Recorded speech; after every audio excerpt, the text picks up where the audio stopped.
Notice there's a lot of Kirbys and I'm picking them up and there's a lot of damage to them. Few people not getting tips on how to use them correctly or maintain them correctly. So this is basically based at new Kirby owners, old Kirby owners who've had it a couple of years and don't actually know certain things. So I'm going to run through a few things and just show a few pointers on what I've picked up through buying Kirbys and checking them out and seeing what faults are occurring with them, purely because they haven't been informed properly on things, on how to do things and how to check things.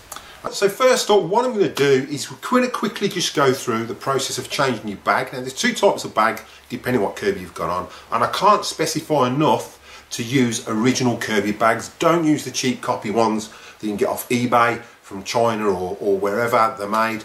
They're not actually made by Kirby, so don't use those. I did show the damage to a G6 on the outer bag that I picked up. It was purely because they've been using cheap copy bags. So make sure you use the Kirby bags. There's plenty of places to get them from out there other than Kirby, and you can get them a lot cheaper. Right, so what we'll do is we'll just zoom in and I'll quickly show you how to change the twist style if you've got, or how to change the F style if you've got that type. So the twist style was up until the early Century 1. And then mid-Century 1 they changed over to the F style bag. So what we'll do is we'll just jump over to that. So we're on the Ultimate G and what we've got is the twist style bag. Now there isn't actually a bag in here. So what Kirby you've got now is a universal bag. You've got F style and you've got the twist style still. So with your twist style you've got these two cutouts here, and all you're going to do is twist it sideways so they line up specifically to go over there. Okay, so then you push it on, that's just lined up, and then twist it back like so, and then that, as you can see, is on perfectly. Okay, and all we do is put our bag in,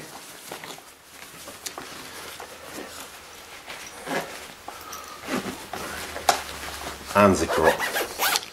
Your bag, you've been vacuuming, your bag's quite heavy, you can feel the handle dropping down.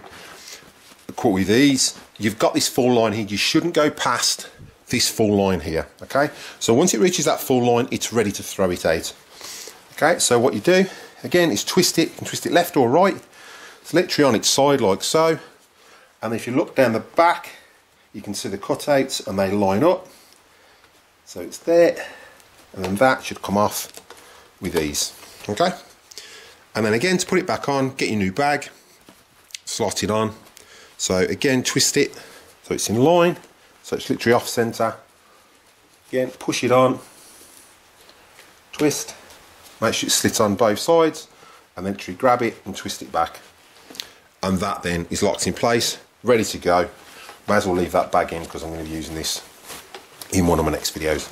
Using the Avalir 100, and this is the F style. Kirby's bags are now universal. So the F style is a lot easier, and I've fitted this on my G4 as well. It's literally take it out, you flip that up, tip it back and pull it out, okay? And when you're folding your dust away, you literally wrap that over and twist it away like so, okay? And to put it on, this is a new bag. So you just get the base and you just slot that in there, lift it up, slot it over, and then flip that over there.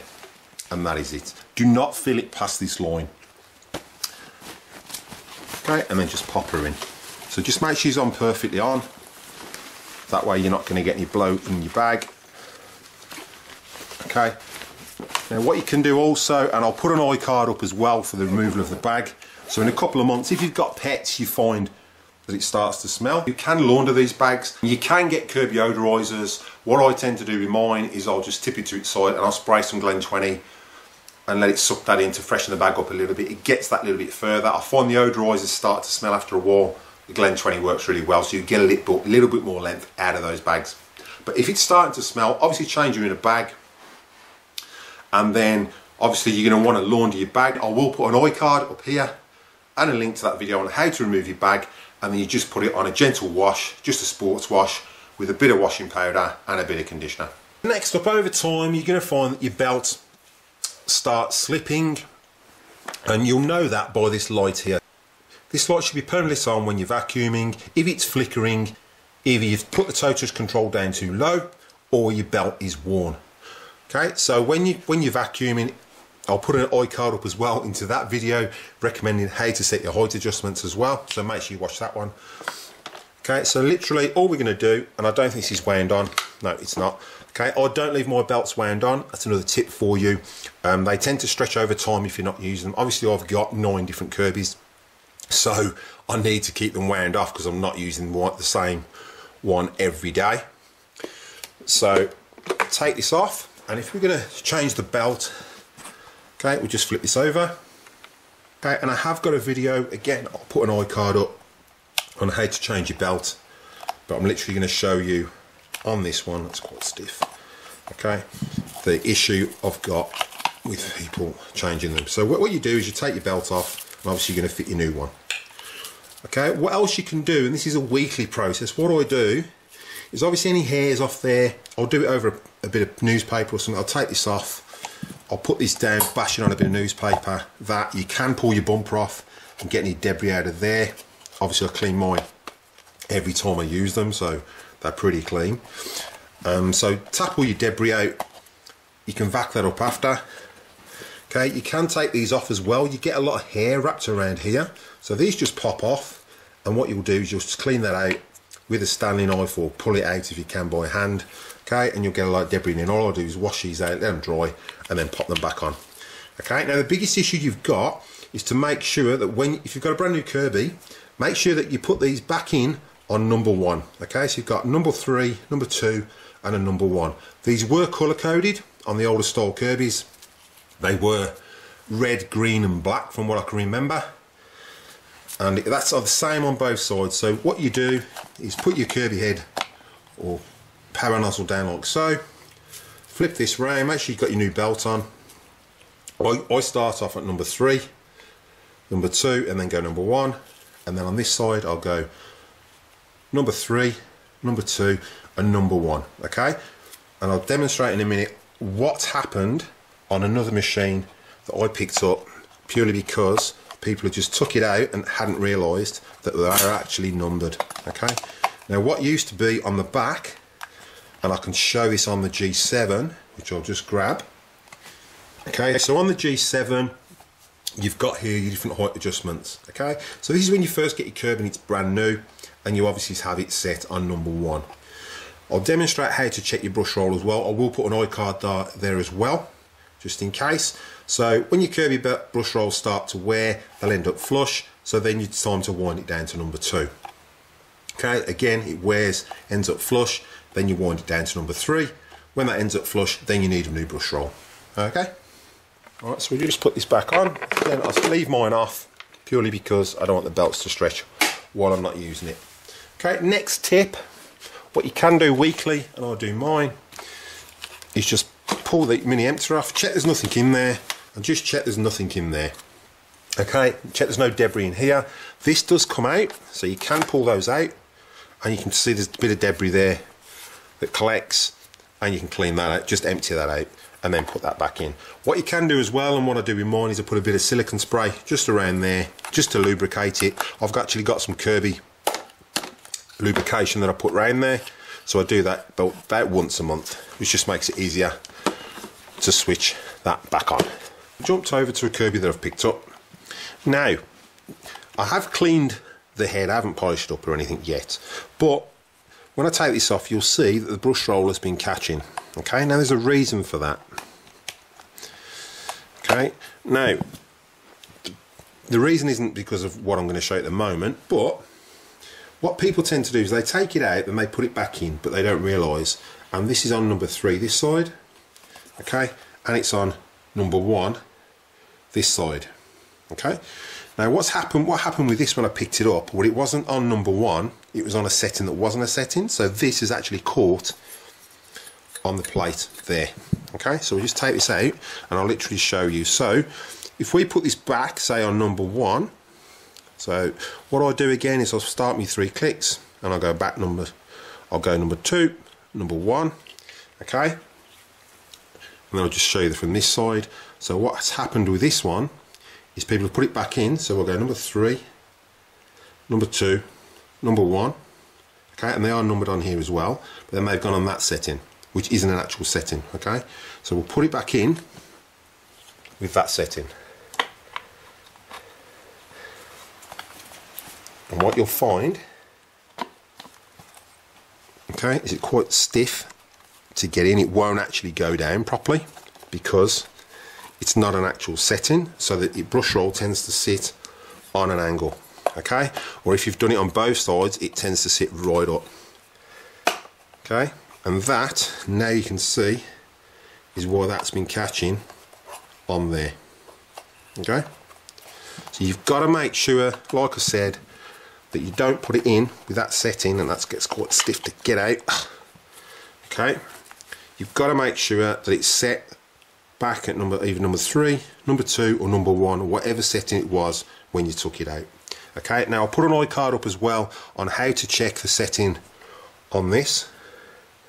So we'll put that back in. So we'll go number 2, number 1, put it in there, and we'll go number 3, number 2, number 1, and we'll put that one back in there, like so.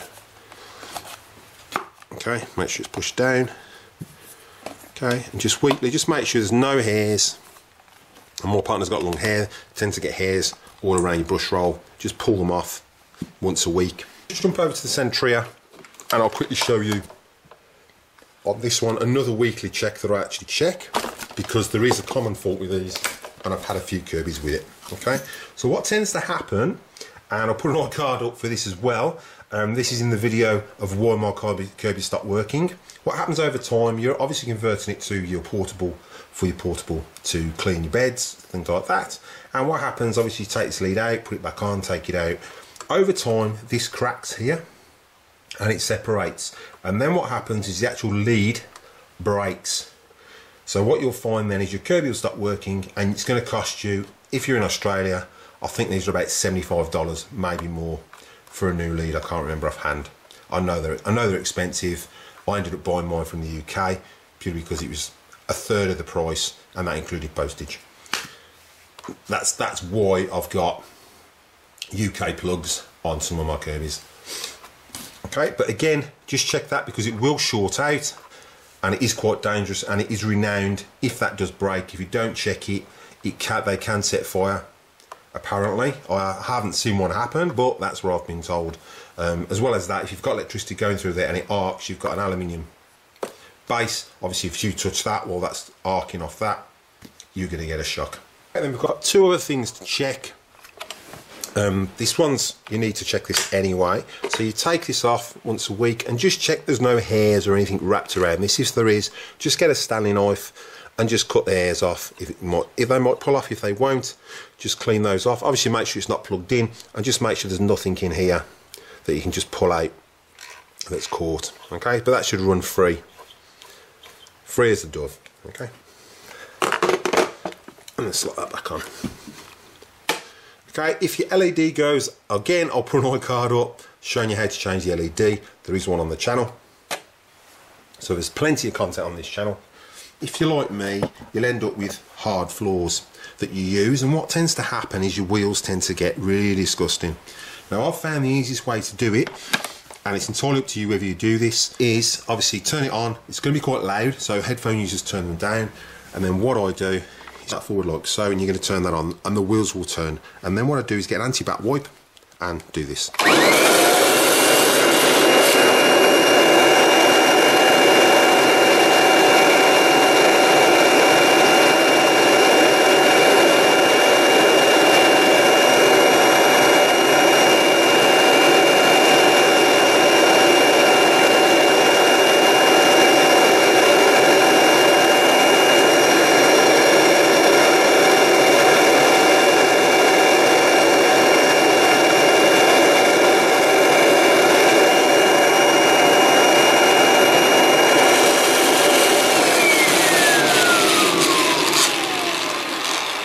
Now, as you can see, those wheels are quite worn, so I probably will be replacing these wheels with some new ones anyway, but that's what I do just to keep mine clean.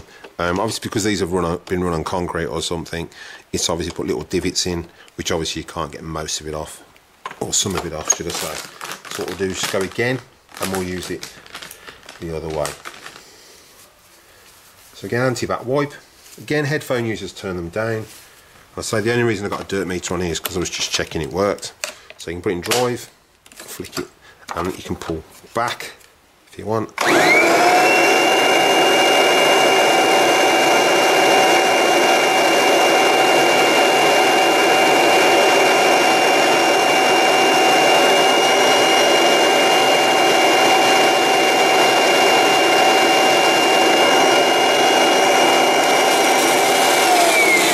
But as you can see, there's a lot of dirt comes off there, and the reason I do that is purely you run it on a timber floor, picking up the dirt where the dogs walked on that before you've mopped it, and then you're going to run it on your nice beige carpet and get all that dirt over there. Especially if you're shampooing it, the shampoo's going to wash the wheels anyway as you're pushing it back and forth, I've found, but it's going to be running all that dirt all over your carpet.